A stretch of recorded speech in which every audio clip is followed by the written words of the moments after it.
এই সময়টা হচ্ছে বর্ষার শুরু, মানে পাকা কাঁঠালের সময়। একটা মজার ব্যাপার জানেন কি, আপনি যদি পাকা কাঁঠাল খেয়ে সাথে সাথে কার বা বাইক নিয়ে বাইরে যান, তাহলে আপনি ড্রাঙ্ক অ্যান্ড ড্রাইভের কেস খেয়ে যেতে পারেন। কথাটা শুনতে অবিশ্বাস্য রকমের লাগলেও এটা কিন্তু হয়। কারণ গত বছর কেরালাতে একটা ঘটনা ঘটেছিল 2025 সালে।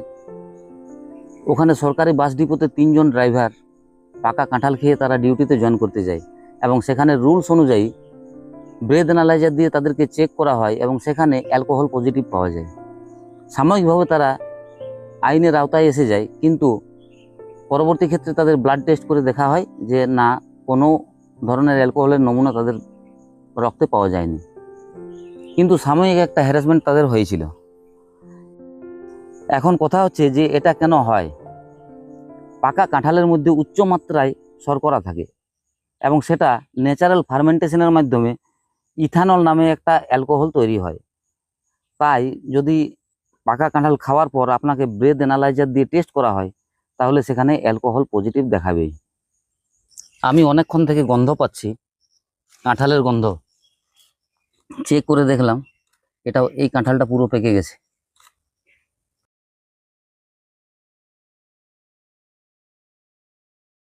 পুরো পেকে গেছে।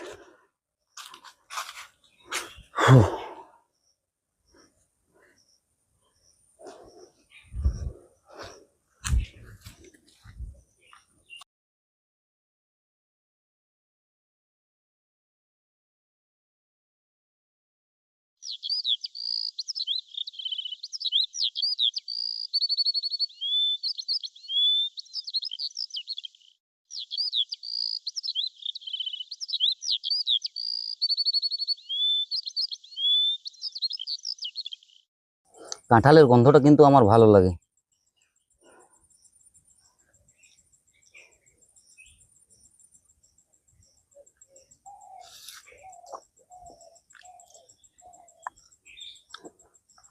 দারুণ মিষ্টি।